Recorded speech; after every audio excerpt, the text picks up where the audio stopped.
जय हिंद दोस्तों, welcome back और एक नए वीडियो में और एक नए टॉपिक्स के साथ। मैं हूं राजेश और मैं हूं डॉक्टर देव। दोस्तों, ऐसा जो वीडियो है जिसका टाइटल है Pakistan media crying as a TTP based 10 Pakistan army again. तो टीटीपी ने पाकिस्तान के ऊपर दोबारा और एक हमला कर दिया है और पाकिस्तान आर्मी के करीबन 10 जवानों की वहां पे जाने गई है, लॉस्ट हुए पाकिस्तान के आर्मी जवान। और टीटीपी हर बार जो है मतलब डेली टू डेली हमला करती जा रही है, क्योंकि धमकी तो दी थी पाकिस्तानियों को जब ये निकाल रहे थे। उस समय की बात है कि अफगानिस्तान के जो लोग थे वहाँ पे रहते थे एज ए रेफ्यूजी के तौर पे, उन लोगों को निकाल दिया गया है पाकिस्तान से, बोल दिया गया है कि आप अफगानिस्तान फिर से वापिस चले जाओ। तो उसके बाद टीटीपी ने धमकी दिया था, तो ये धमकी जो है टीटीपी अच्छी तरह से निभा रही है। पाकिस्तान को समझ में नहीं आया तो उसमें पाकिस्तान की गलती है, लेकिन चलिए पहले वे वीडियो देखते हैं पाकिस्तान मीडिया क्या कह रही है और क्यों इतना रो रही है। तो चलिए दोस्तों, डायरेक्टली वीडियो को स्टार्ट करते हैं। बहादुरी से लड़ते हुए 4 एहलकारों ने जामे शहादत नोश किया। शोहदा में लेफ्टिनेंट कर्नल मोहम्मद हसन हैदर, नाइक खुशदिल खान, नाइक रफीक खान, लांस नाइक अब्दुल कादिर शामिल हैं। एक पाकिस्तान के सीनियर ऑफिसर लेफ्टिनेंट कर्नल जो हैं उनके साथ 2 और जवान जो हैं उनको शहीद कर दिया गया है। और आपको पता है इन दिनों में पाक फौज के ऊपर और एयरफोर्स के ऊपर बड़े हमले हो रहे हैं। आप टीटीपी को हल्का नहीं ले सकते। हम पाकिस्तान का सबसे बड़ा मसला टीटीपी है। आज हमारे एयर बेसिस पे हमला किया है, कल मजीद एयर बेसिस पे हमारे गैरजन्स पे हमला करेंगे। हमारे लोगों को रोज शहीद करते हैं, वो रोज हम 10-15 शहादतें दे रहे हैं। इनकी वजह से बड़े नुकसान हमें हो रहा है। टीटीपी ऐसा लगता है कि समटाइम काबू में आ गई, लेकिन फिर आउट ऑफ कंट्रोल हो जाती है और एक ऐसा हमला कर देती है कि जिससे मेरे ख्याल में सिक्योरिटी एजेंसीज हो या फिर बाकी लोग हो, वो मेरे ख्याल में उनके लिए हैरानगी भी होगी और परेशानी भी। इंडिया कॉरिडोर डेवलप कर रहा है, कनेक्टिविटी दे रहा है मिडल ईस्ट और यूरोप को, और हम आपस में ही लड़ाइयों से जो है वो नहीं हो रहे।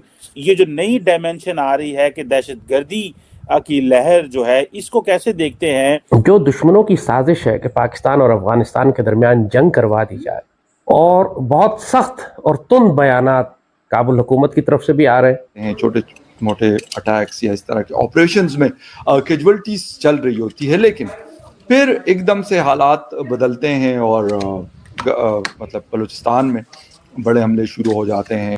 चीमा साहब, ये दहशतगर्दी ना पहली दफा हुई है ना आखिरी दफा होनी है। ये जो आज आप अटैक की बात कर रहे हैं, ये मेरे ख्याल में एक हफ्ते के अंदर कुछ चौथा 5वां ये अटैक है और 98% आपकी जो है दहशतगर्दी बढ़ चुकी है। जय हिंद दोस्तों, आप लोगों ने भारत में वो कहावत सुनी होगी, जैसी करनी वैसी भरनी।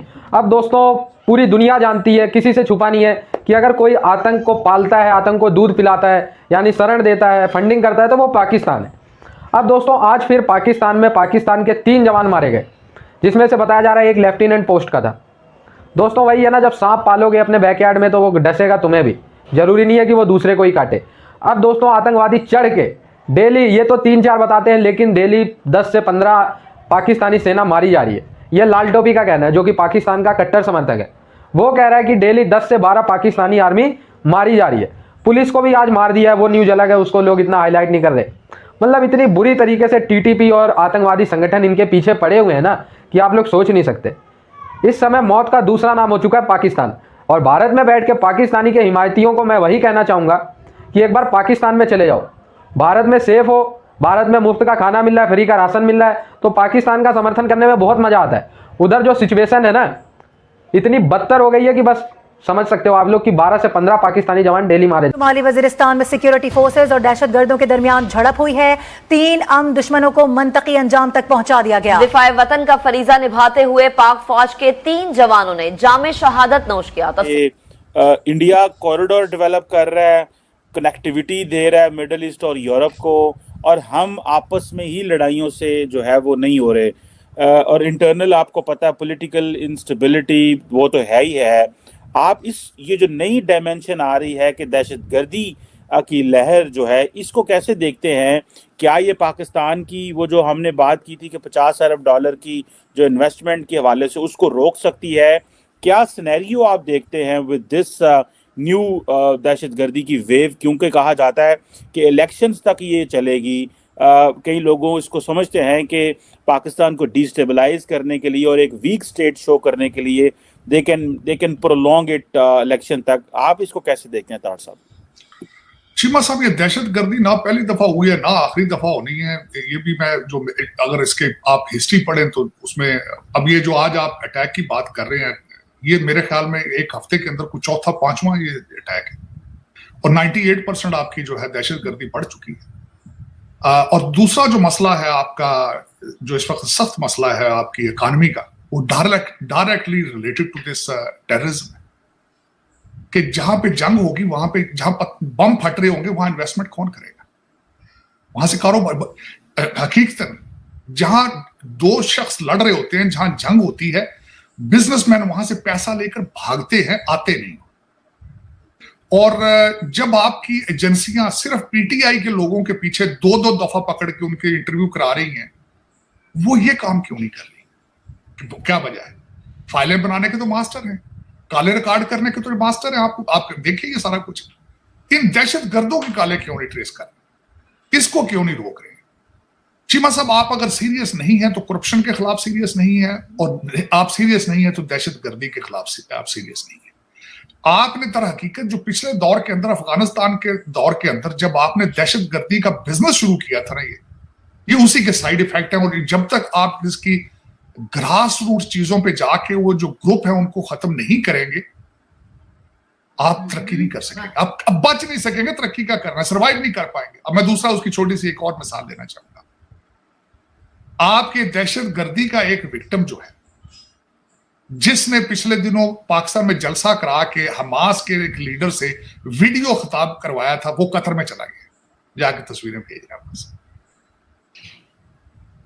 अब वो ये आपके तो आप टेररिज्म को, आप दहशतगर्द तंजीमों को आपके लोग ओपनली सपोर्ट करते हैं, और आपकी स्टेट तमाशा बन के देखती रहती है कि क्यों इजाजत दी गई है उस बंदे को, जबकि पता है आपको कि आपने आईएमएफ के सामने भी पेश होना है, आपने अमेरिका के साथ भी रिलेशनशिप रखने हैं, और अमेरिका ने हमास को दहशतगर्द तंजीम करार दिया हुआ है आज का नहीं, बड़े अरसे से।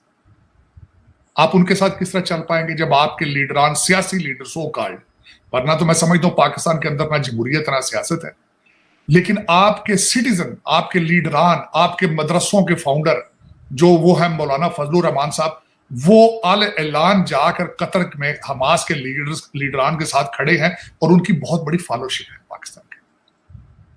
उनके मदरसों में क्या पढ़ाया जा रहा होगा आज, आप अगर देखा जाए तो हमास के बारे में क्या पढ़ाते होंगे, लेकिन फिर आप दर हकीकत आप सीरियस नहीं है। आप हमेशा दहशतगर्दी को, मेरा ख्याल है किसी न किसी तरीके से आप उसका वजूद चाहते हैं, ताकि हो सकता है किसी वक्त कारोबार दोबारा चल जाए।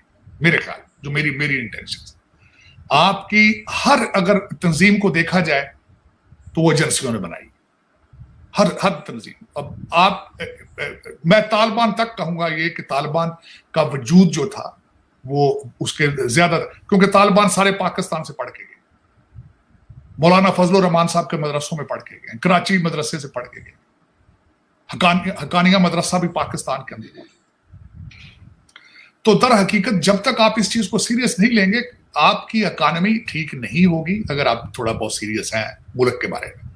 लेकिन ये जो दहशतगर्दी है चीमा साहब, ये एक कारोबार की हद तक इसको बड़े खूबसूरती से चलाया गया पिछले दौर में, और मेरे ख्याल में इसको ग्रास रूट लेवल तक निकाला नहीं गया, दरमियान में पास दिया गया, पास नहीं दिया गया बल्कि उसको प्रमोट किया गया इस तरीके से कि इमरान खान रजीम जो थी और उनके साथ जो एस्टेब्लिशमेंट थी उनके साथ अटैच थी, दे वर सिंपथाइजर्स विद द तालिबान।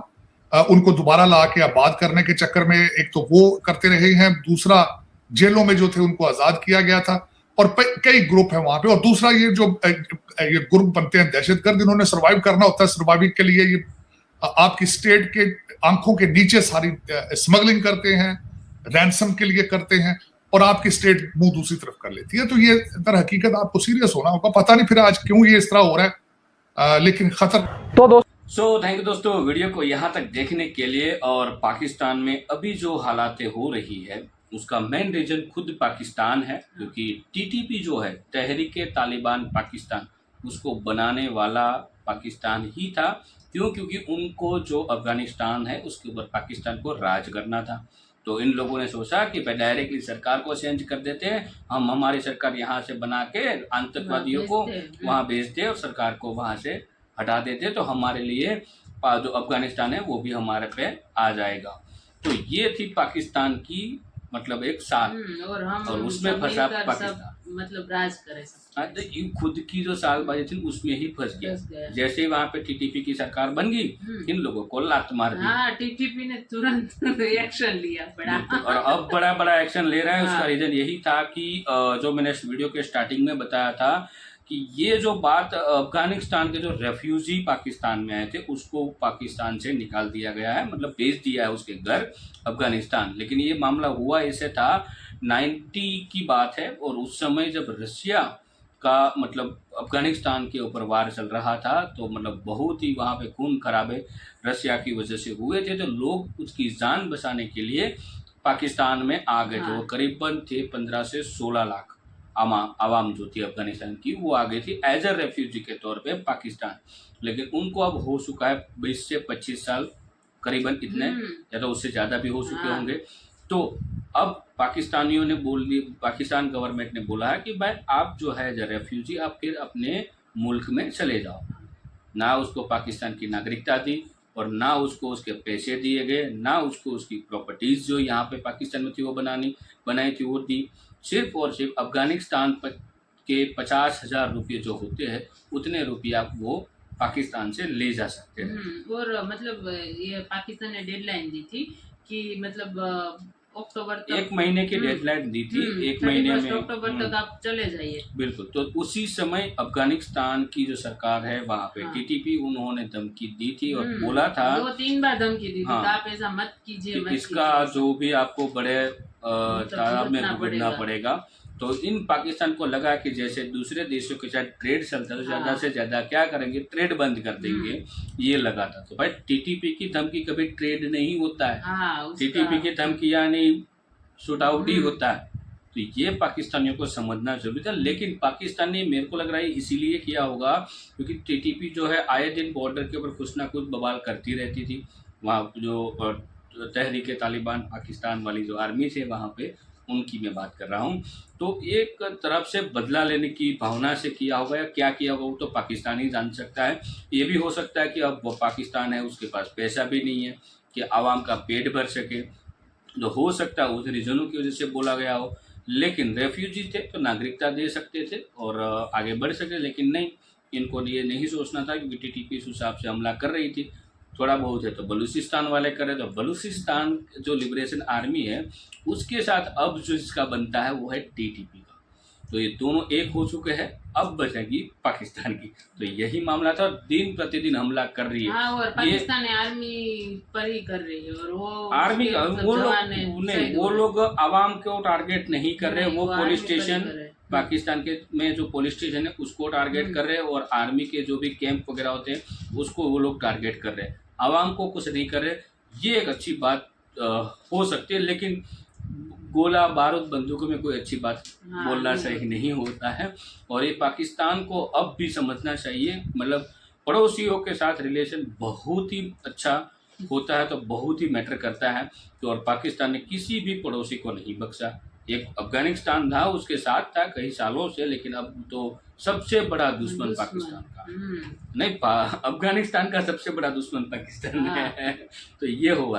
तो दोस्तों आज का वीडियो यहाँ पे समाप्त करते हैं, आपसे विदाई लेते हैं, मिलते हैं और अगले वीडियो में आपके साथ। टिल देन जय हिंद, जय भारत।